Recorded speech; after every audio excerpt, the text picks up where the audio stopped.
This is the Louie Tee Network.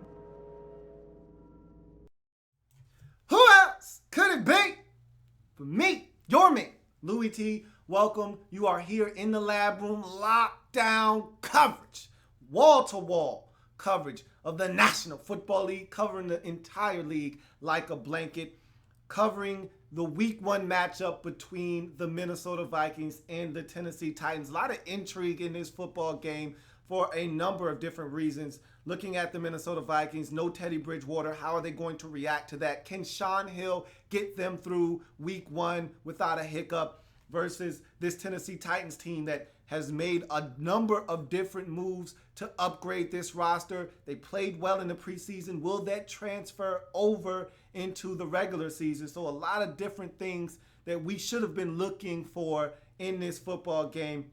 Saw a lot of things in this game as well, and we'll get to those in a second. But first and foremost, welcome to all new visitors. If this is your first time here, subscribe to the Louie Tee Network for more great content now and into the future, covering the entire National Football League like a blanket. That's why this is lockdown coverage. So come back here as I continue to break down all games, all 256 regular season games. And of course, you know your man's not going to abandon you once the postseason gets here. So join me for wall-to-wall coverage of the National Football League. If you're on social media, so am I. On Twitter, @InTheLabRoom is the Twitter handle. Be sure to follow me if you are on Twitter. Also on Facebook, In the Lab Room is the Facebook page. Go ahead, give me one of those thumbs up. I'll take that, like the page, and keep it moving. So let's jump into the festivities this evening.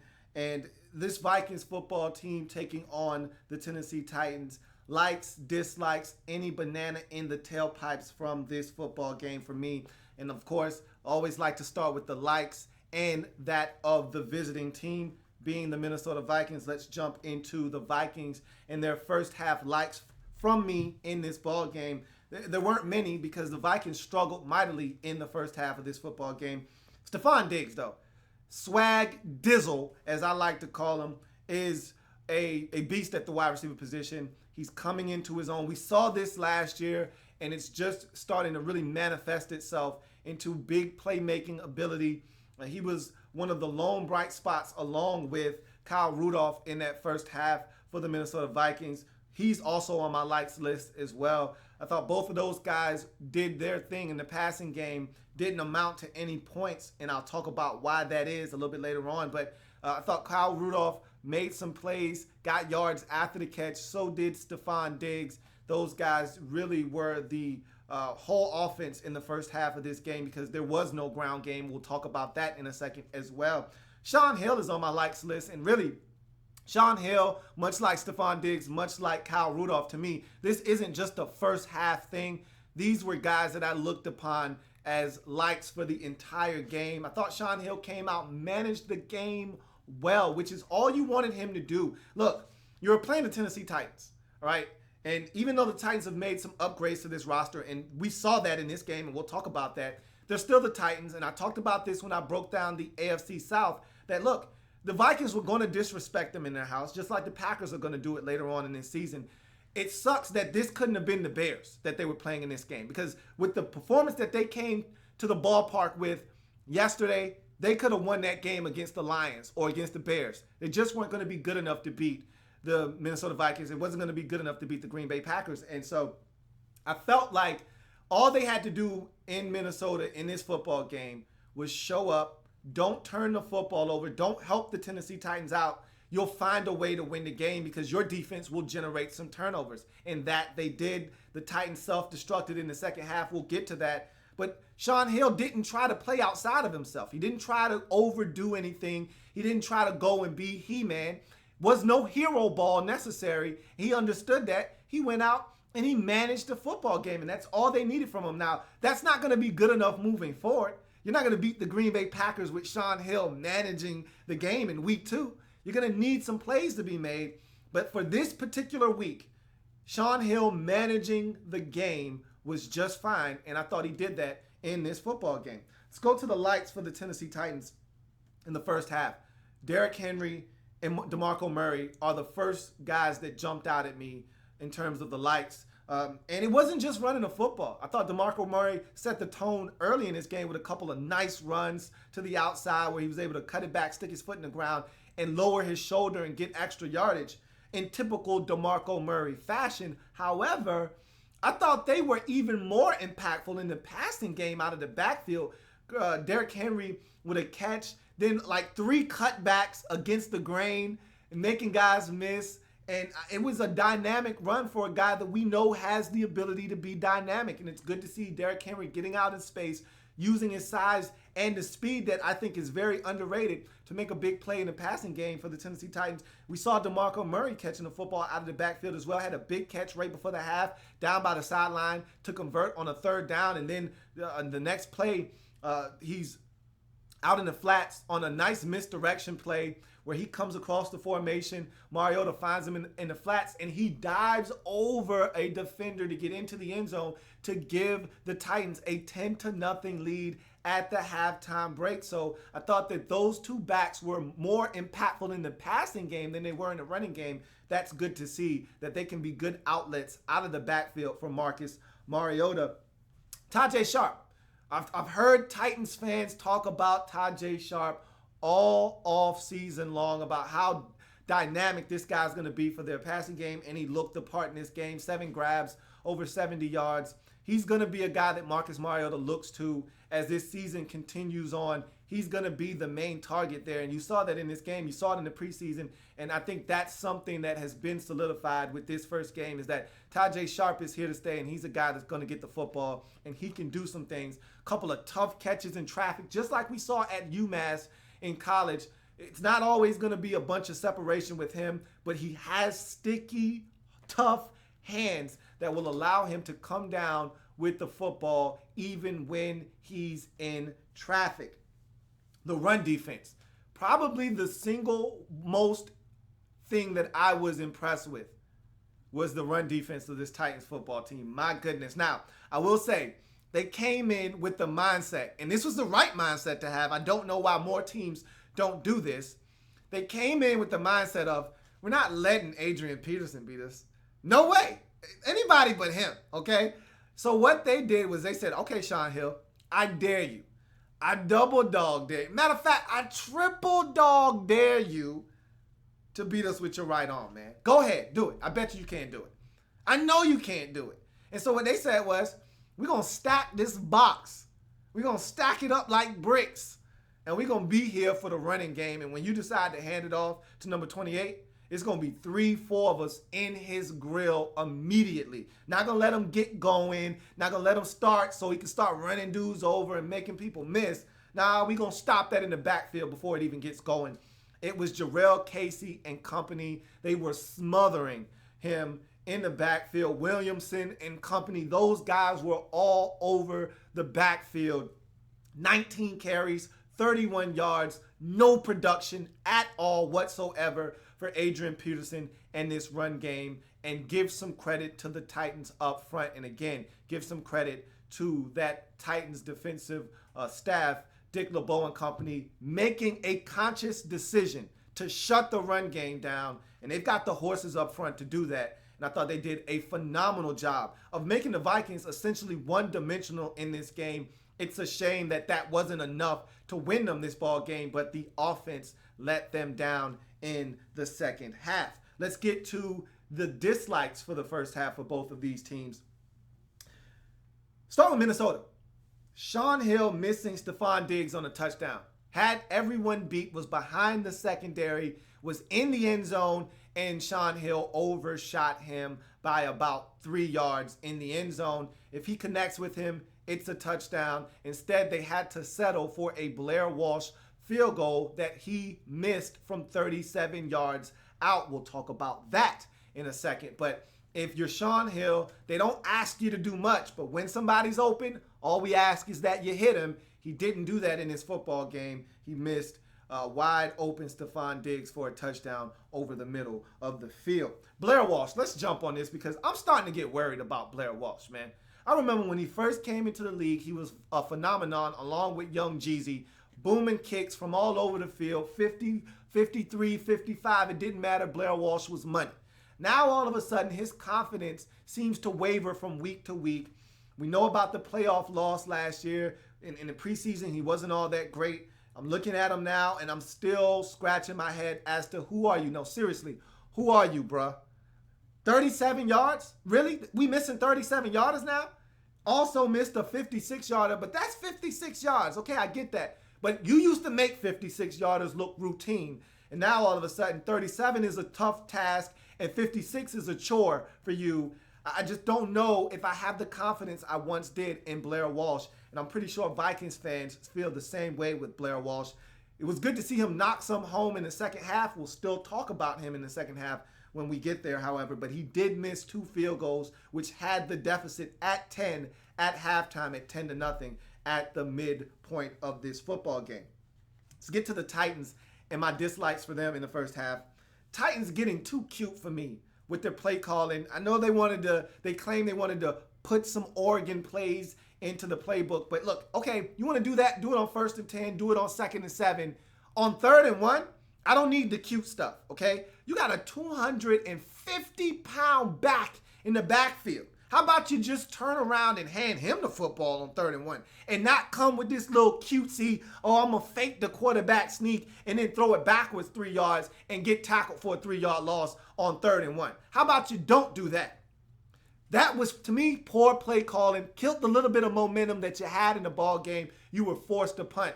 You're not good enough to have those type of situations come down to 3rd and 1 and you decide you want to get cute and lose 3 yards on the play. If you're going to lose 3 yards, lose it because the Vikings penetrated, they guessed right, run blitzed, and you ran the football with DeMarco Murray or Derrick Henry on 3rd and 1, and they just penetrated, got in the backfield, and tackled him for a 3-yard loss. Not you getting cute, deciding you want to act like you're faking a quarterback sneak, have your quarterback literally stand there for a second, then throw it backwards and allow a cornerback to tackle a 250-pound running back who's going lateral on the play instead of going up the field north and south. Let's not reinvent the wheel here, okay? 3rd and 1, 250-pound back going that way, not that way, okay? We're not looking to go lateral. We want to go forwards because that's where the marker is. I didn't like that play calling at all. Andre Johnson dropped the touchdown. Now, if I'm not mistaken, that's the same possession they ultimately got in the end zone with DeMarco Murray, but still, I need to see the one and only DRE catch the football. That's why they brought him here. That was a touchdown, and you don't know with a Titans team like this that you just don't know if you're going to get in the end zone or not, as we saw in that second half. You got to catch the football, Dre. Don't drop that, man. Don't drop that. Let's get back to some likes. Let's go to the second half and talk about the likes for both teams. Let's get back to the Minnesota Vikings. Cordell Patterson, look, I don't know like how you use this guy. I hate the fact that the Vikings usually only bring him in when they want to gadget with him. It was good to see him catch a pass in this game. Good for you, Cordell. Or Cordero Patterson. It was good to see Cordero catch a pass. But look, where this dude is his most dangerous and most dynamic is on kickoffs. And hell, if he can catch the football, I put him back there on punts too. I love Marcus Sherrills, and I've seen Marcus Sherrills do some good things with punt returns. But that was like 2 years ago. That's like 3 years ago when Marcus Sherrills was running back punts against the Detroit Lions for touchdowns. I'm ready to see more Cordero Patterson back there making plays.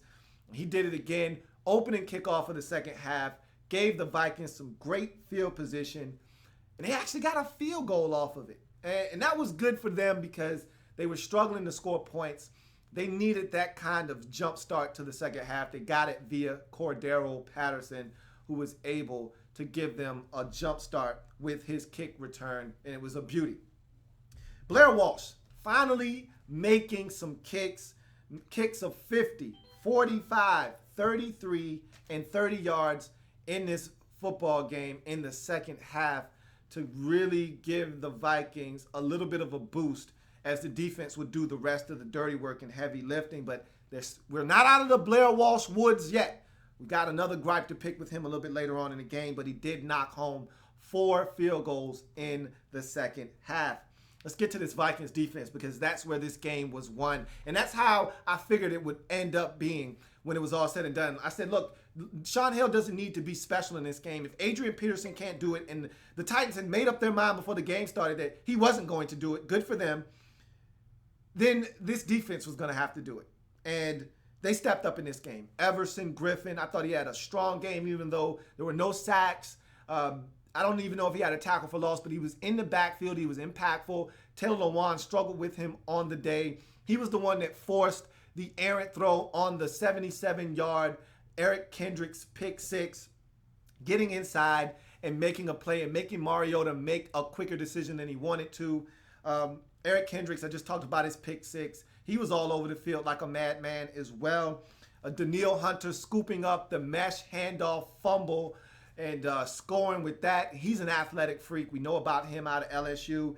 I just thought that you had Robson in there making plays. He had a couple of big plays that Robinson in the first quarter on back-to-back snaps, as a matter of fact, where he gets in the backfield, makes a play, and on the play previous to that, he deflects the football and knocks it down. So guys are just making plays on the defensive side of football. I thought Trey Waynes looked good in this football game. He's my last like of the second half. He was filling in for the X-Man Xavier Rhodes, and I thought Trey Waynes, and I keep saying this, he's starting to win me over. I was never a Trey Waynes guy. And last year, he was feeding into that thought that I think they had made a mistake in the preseason. I said, man, Trey Waynes looks good.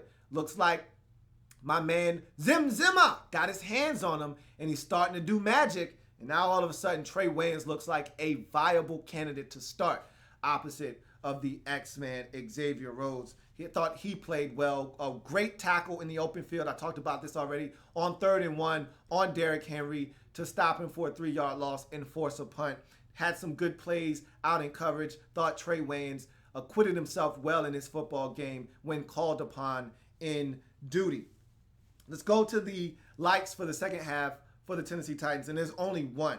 And that's the fact that they scored late in this game to give themselves a chance. I didn't like the lack of urgency. I didn't like the lack of usage of the timeouts. If you're going to try to come back, then try to come back all the way. Don't half-heartedly do it. You had 2 timeouts and the clock's just running. Then you score. I'm going to talk about your late game strategy and lack of execution because I just thought that your head coach, and I don't think he's a good coach anyway, but I just thought that Mike Mularkey dropped the football at the end of this game. We'll talk about that when we get to the dislikes. Speaking of which, let's go to the dislikes for both teams in the second half, starting with the Vikings. Blair Walsh misses a point after. Come on, dude. What are we doing here, man? You make 4 field goals, but you missed one of your PATs? Come on, Blair, man. That's what I'm talking about. I don't know what to think about you anymore, man. I'm not sure who you are. I don't know you anymore, man. I don't know that dude. Charles Johnson was open for a touchdown, and yet again, he was missed on the play by Shaun Hill, and this is what I'm talking about. You don't ask much of Shaun Hill, and this is why he can't play moving forward. Okay, you don't ask much of Shaun Hill, but when a guy is open, I need you to hit that, man. I need you to hit it. And you missed, in the first half, you missed Stephon Diggs on a touchdown. In the second half, you missed Charles Johnson on a touchdown. And you just can't have that happen. And that's why you need Sam Bradford in there. Because Sam, you can say what you want about Sam. If he gets an opportunity, if he's protected, he's not going to miss those type of throws. He's going to hit those and give his receivers a chance to score touchdowns. No offensive touchdowns is my next dislike. And part of the reason there were no offensive touchdowns is because your quarterback was missing opportunities to hit guys for touchdowns. And so give some credit to this Titans defense. Yet again, they didn't allow the running game to impact the outcome. And because of that, they put the game essentially offensively on the shoulders of Shaun Hill. And as we saw, he wasn't ready to shoulder that burden. And that's what you needed to do in this football game. And so no offensive touchdowns. It doesn't really worry me because, again, every team isn't going to be able to get away with what the Titans got away with. And, again, give the Titans some credit. That front seven, they were flying around making some plays. Don't want to take anything away from them. And then the last dislike for me is the Everson Griffin roughing the passer penalty. I didn't think it was a great call, but again, Marcus Mariota had long gotten rid of the football. Why are you pushing him? There's no reason. And Mariota did a nice acting job throwing himself on the ground. Again, he's supposed to do that. You gave him the opportunity to get that call made. Don't do that. You took away a pick from Harrison Smith, and you allowed the Titans to score a touchdown late in the ball game to even give them a shot to make this a ball game, which they failed to do, because I'm about to get to that here in a second. Let's get to the Titans and my dislikes for them in the second half of this game. Special teams break down right out of the gate in the second half. You're up 10-0. You got all the momentum in this game. Vikings haven't been able to do anything. Their kicker is missing all types of kicks. And you go out and give up a huge kickoff return to Cordero Patterson. Why? Can't do that. If you're not confident in your kickoff coverage team, kick it out of bounds. It's really simple, okay? You know he's one of the most explosive and dynamic returners in the game. Why kick it to him? Kick it out of bounds. Simple as that. Mariota picks it. Let's get to all the turnovers, because this is where this game essentially was lost for the Titans. Despite the Vikings trying to field goal you to death, you would have still been in this game without these turnovers. But these turnovers ultimately were the deciding factor in this game. Marcus Mariota on the pick six. Titans are moving the football. They're already in field goal range. You're at least getting 3 out of this possession, if not 7. And you call a play where nobody blocks, and it wasn't schemed up for him to really get blocked. They were supposed to be able to get rid of the football fast enough. Nobody really blocks Everson Griffin. Taylor Lewan sets him free, and the next guy coming over was supposed to get a piece of him. Too quick was Everson Griffin on that play. Gets in the backfield before Mariota really gets his feet set and decides what he wants to do with the football. Throws it up for grabs blindly, doesn't see Eric Kendricks, who cuts in front of the running back, takes the football and races 77 yards for a touchdown. And to me, that was the game-changing point in this game. After that, the Titans never recovered, and the Minnesota Vikings never looked back. Then you have the mesh point handoff fumble where they're doing read option, and the running back, DeMarco Murray, takes off without the football. Mariota's like, hey, I'm giving this to you. And you look at DeMarco Murray, and he's like, hey, I don't think you are, so I'm going to go ahead and take off and carry out this fake. And Mariota says, but I'm giving you the ball. Oh, too late. It's on the ground. Somebody pick it up. Oh, no, stop them. Too late. Danielle Hunter's in the end zone, touchdown. And just like that, you go from up 10-0 to down 22-0 or 22-10. And for all intents and purposes, the game was over after that. And just for good measure, DeMarco Murray says, well, you turn the ball over. Let me turn it over so you don't feel bad. He fumbles the football, leads to another Blair Walsh field goal, 25-10. And that was basically all she wrote. Let me get into this bad late game managing by Mike Mularkey, because I hated the way he ended this game. Okay, bad end of the game decision making for me. Okay, so first of all, everybody knows the rules at the end of the game. If you're going to try to kick an onside kick and make a game of it, the name of the game is extending the game. Let's say this together. Extending the game. How do you do that? If you're down 15, you don't go for 2 the first time, genius. You go for 2 the second time. Guess what? Because if you don't get it the first time, the game's over. You're down by 2 scores. So you kick the extra point, putting you down by 8. Then you kick an onside kick. If you recover and you score a touchdown, then you go for 2, and that gives you a chance to tie the game. You don't go for 2 the first time around, genius. And everybody knows that, obviously, except for Mike Mularkey, who goes for 2. They don't get it. You're down 9. Why the hell are you even kicking an onside kick now at this point of the game? You're done. That's dumb. What are you doing? Don't worry about it. I don't need to know. I'm going to stop asking now. So that was my final gripe with the Titans in this game. But it was a solid football game played by the Titans. They just ran out of offensive firepower. The wheels fell off. One turnover led to another. That's what happens to bad football teams. But this is a much improved roster. You saw that in this game. They hung tough, much like they did last year with Carolina and with Atlanta. You hang tough with teams, but at some point you got to find a way to win these type of games. There are no moral victories in this league. You got to find a way to win this one at the crib, and you couldn't do it. If you're the Vikings, It was ugly. I said it in my predictions video. I didn't expect this to be pretty because I knew the Titans were going to come out and play some gritty defense. I didn't know they were going to shut Adrian Peterson down the way that they did. That was surprising, but it was a great strategy on their part. Bottom line is you just needed to get the W. Get the hell out of Tennessee with a W and don't look back. That's what you did. I expect Sam Bradford to be up to speed enough to start on Sunday night versus the Green Bay Packers in the home opener. New stadium, new vibe. I expect a new quarterback under center in Sam Bradford in that football game. Let's get to the discussion and see if you guys have anything to say on Twitter. I see some comments here on the YouTube discussion. So again, if you're out there and you want to have your voice heard, Louie Tee Live is the hashtag. Whether you're in the YouTube discussion chat room or you're on Twitter, Louie Tee Live is the hashtag. So let's see what we have. Let's see. Andrew Kim says Vikings overall, besides the defense, didn't do much. Mariota gave it away, and the team overall broke down. They shut down Peterson. Yeah, I mean, that's what good teams do. They find a way to get it done. The defense generated turnovers. That's the name of the game. You can say Mariota gave it away. I say the Vikings took it away. You can say what you want, but at the end of the day, the Vikings defensively, this is the problem that I had with the Bills, and I just talked about this. The Bills didn't understand that their offense wasn't going to do it against the Ravens. And so they allowed the Ravens to essentially run out the game. They made no plays. They had opportunities, did the Bills, to make a play that could change that game and possibly win the game for their team. They didn't do it. The Vikings had opportunities. They took advantage of those opportunities, okay? All you can do as a defense, when you realize your offense doesn't have their fastball in that particular day, in that particular game, all you can do is try to go out and make plays at that point. Okay, they're not going to be able to do this without our help. We got to go out here and make a play. The defense for the Vikings made plays. Like I said, you can call it what you want. Marcus Mariota, self-destructing, turning the football over. I call it the Vikings being opportunistic.